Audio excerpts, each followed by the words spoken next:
अस्सलामुअलैकुम। मैं एम गुलरेज़ आप तमाम हजरात का तहरीक पॉइंट में इस्तकबाल करता हूँ।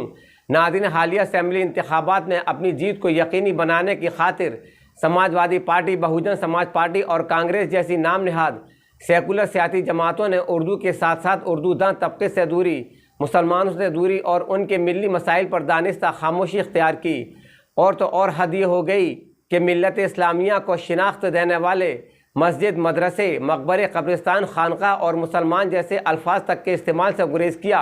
और हैरत अंगेज़ बात यह है कि इतना होने पर भी अपनी तशहीरी मुहिम शुरू होने से पहले ही इन नाम नहाद सेकुलर पार्टियों ने मुल्क की दूसरी सबसे बड़ी अक्सरियत यानी मुसलमानों का वोट हासिल करना भी चाहा और वो इसमें कामयाब भी रहीं। नाज़रीन, तमाम नाम नहाद सेकुलर सियासी जमातों का मुसलमानों से दूरी इख्तियार कर लेना कोई इत्तेफाकी अम्र नहीं था, बल्कि इन सियासी जमातों के कायदीन को इस फ़लसफ़े पर यकीन कामिल था कि अगर इस मुल्क की दूसरी सबसे बड़ी अक्सरियत यानी मुसलमानों से उन्होंने गलबैयाँ की तो इस मुल्क की सबसे बड़ी अक्सरियत यानी हिंदू उनसे नाराज़ हो जाएंगे। नाज़रीन, यही वह अहम सबब था कि ख़ुद को सेकुलर गर्दानने वाली सियासी जमातों ने मुसलमानों को अपने स्टेजेस पर बिठाना तक गवारा नहीं किया था, जैसा कि कांग्रेस और समाजवादी पार्टी ने किया था। बहरहाल नाज़रीन, इस इंतखाब से ये साबित हो चुका है कि इन नाम नहाद सेकुलर पार्टीज़ को चंद वोट छोड़कर उन मुसलमानों के ही वोटों का सहारा है। नाज़रीन, हालात वाज़ेह इशारा दे रहे हैं कि अगर मुसलमानों ने सियासी इत्तेहाद और दूरअंदेशी का सबूत नहीं दिया तो इस मुल्क में आने वाले वक्तों में मुसलमानों के लिए मुतअद्दिद चैलेंजेस पैदा हो सकते हैं।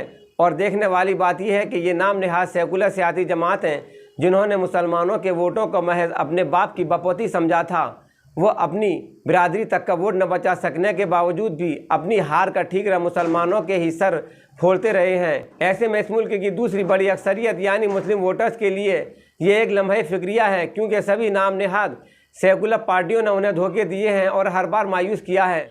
और ये हकीकत अब आलम आश्कारा हो चुकी है कि वोटर्स का नज़रिया अब तरक्की बनाम तनज़्ज़ुली या फाशिज़म बनाम सेकुलरिज़म का नहीं था, बल्कि हार्ड कोर हिंदुत्व बनाम सॉफ्ट कोर हिंदुत्व का नज़रिया था। और अवाम ने हार्ड कोर हिंदुत्व को पसंद करके सॉफ्ट कोर हिंदुत्व को मुस्तरद किया। नाज़रीन, काबिल ज़िक्र अम्र यह है कि आखिरी मरहले की पोलिंग का वक्त जब ख़त्म होने को था तो तभी एग्ज़िट पोल आने लगे थे और तकरीबन सभी चैनल्स यूपी में बीजेपी और पंजाब में आप पार्टी की कामयाबियों की पेशन गोइयाँ करने लगे। तो इन पेशन गोइयों को देखकर हैरानी हुई कि आखिर किसानों का काफ़ी अरसे तक चलने वाला एहतजाज, सैकड़ों किसानों की मौत, कोविड से होने वाली अमवात, ऑक्सीजन की कमी से होने वाली मौतें, गंगा के किनारे बहने वाली लाशें, बढ़ती महंगाई और बेरोज़गारी, फिर आखिर में यूक्रेन और रूस की जंग की वजह से वहाँ फंस जाने वाले हज़ारों तलबा, बढ़ती हुई पेट्रोल और डीज़ल की कीमतें और ख़वातीन की आबरू रेज़ी जैसे इश्यूज़ को देखकर ऐसा लग रहा था कि शायद वोटर से नाराज़ होकर हुक्मरान जमात को शिकस्त दे देंगे। इधर एक तरफ कांग्रेस की मुहिम जिसमें प्रियंका गांधी पेश थी, तो उधर दूसरी जानिब समाजवादी पार्टी की मुहिम जिसमें अखिलेश यादव ने मुसलमानों को अपने से दूर रखने की हर मुमकिन कोशिशें की थीं, मगर उल्टी हो गई सब तदबीरें, कुछ न दवा ने काम किया। बहरहाल नाज़रीन, मुल्क की 5 रियासतों के असम्बली इंतखाबात के नताइज ना ही तो हैरान कुन है ना ही गैर मुतवक्के।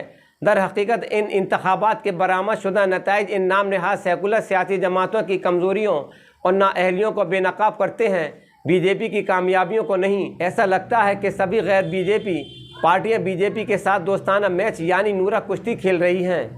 2017 के इंतखाब के मुकाबले में बीजेपी ने 75 सीटों का नुकसान होने के बावजूद भी 255 सीटें हासिल करके हुकूमत बना ली।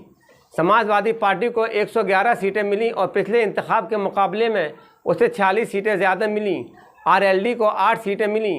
कांग्रेस को पिछले इंतखाब के मुकाबले में 5 सीटों का ज़्यादा नुकसान हुआ और उसे महज 2 सीटें मिली, जबकि बीएसपी को पिछले इंतखाब के मुकाबले में उसे 81 सीटों का नुकसान हुआ और वो महज 1 सीट पर ही सिमट कर रह गई। नाज़रीन, सभी इंतखाबी नताइज को देखते हुए ऐसा महसूस होता है कि यूपी का पूरा दलित वोट भी बीजेपी की झोली में जा चुका है। उसे वहाँ इक़्तिदार में बराबरी की बुनियाद पर काफ़ी हद तक हिस्सेदारी मिल चुकी है, इसलिए वो बहुजन समाज पार्टी से दूर चला गया है। नाज़रीन, हम आपको बताते चलें कि हिंदुस्तान की सियासत में 1991 के बाद मुख्तलिफ तब्दीली हुई। 1992 के बाद बीजेपी ने यादव तबके को छोड़कर बाकी सभी ओबीसी समाज से राब्ता कायम किया और उन्हें वो बड़ी हद तक अपने में समूह लेने में कामयाब हो गई। चौधरी चरण सिंह से मुलायम सिंह तक और बीच में वीपी सिंह को जीत दिलाने वाली ओबीसी ही रही। 1990 में लाल किले से वीपी सिंह ने यादगार तकरीर में मंडल कमीशन की रिपोर्ट को नाफिज करने का ऐलान किया था, जिसके तोड़ के तौर पर एडवाणी ने बदनामी ज़माना रथ यात्रा निकाली, जिसमें 10,000 बेगुनाह हलाक हुए और इस तरह भाजपा ने मंडल का तोड़ तलाश कर लिया। 2014 में भाजपा की जीत के बाद ये सिलसिला मजीद मजबूत होता चला गया। भाजपा को फतेह दिलाने वालों में अगर ओबीसी शामिल हो जाए तो इसकी जीत आसान हो जाती है, क्योंकि बाकी दूसरे फैक्टर्स जैसे पैसे की ताकत, कॉरपोरेट सेक्टर का साथ, मीडिया का भरपूर ताउन, ये सब मिलकर भाजपा को जीतने में मदद करते हैं। इसके अलावा अब भी भाजपा तंजीमी सतह पर मजबूत है। गाँव, हर देहात और हर गली मोहल्ले में बीजेपी के ऑफिस मौजूद हैं। ऐसे हालात में मुल्क के मुसलमानों को आइन के तहत सियासी तौर पर मजबूत होना होगा और इन नाम नहाज सेकुलर पार्टियों के शिकंजे से बाहर आना होगा। नाज़रीन, इन 5 असेंबली इंतखाबात के नताइज में मुल्क के मुसलमानों के लिए बहुत ही मजबूत पैगाम और सबक छुपा हुआ है, जो अलल ऐलान ज़बान हाल से ये बता रहे हैं कि जिन सुतूनों पर हमने एतमाद व एतबार किया था वो सुतून अब ज़मीबोस हो चुके हैं और अब भी ये सियासी जमातें इस फरेब खुर्दा शाहीन को वोट बैंक के तौर पर इस्तेमाल कर रही हैं। आखिरकार नाज़रीन, तहरीक पॉइंट के प्लेटफॉर्म से हम अक़लियतों, ख़ास तौर से मुसलमानों को ये पैगाम देना चाहते हैं कि मुल्क दुश्मन ताकतें आए दिन अपनी ताकत के नशे में इस मुल्क को कमज़ोर कर रही हैं। लिहाजा उनको अगर मगर के चक्कर से बाहर निकल कर अपनी सियासी कायदीन की पॉलिटिकल जमातों से जुड़ जाने की अशद ज़रूरत है और इसके अलावा उनको उन नाम नहाज मुस्लिम लीडरान का बाइकाट कर देना चाहिए जो 70 सालों से अपने बावर्ची खानों को सजाने की गरज से बार बार कौम को धोखा देते चले आ रहे हैं। और साथ ही साथ हम अलीगढ़ मुस्लिम यूनिवर्सिटी के अपनाए कदीम यानी ओल्ड बॉयज़ को ये बात गोश गुजार करा देना चाहते हैं कि अलीगढ़ मुस्लिम यूनिवर्सिटी का इस मुल्क के तामीराती उमूर में एक नाकाबिल फरामोश किरदार है। लिहाजा मुल्क व मिल्लत की निगाहें हर बार मुश्किल की घड़ी में अलीगढ़ की जानिब उठ के देखती हैं।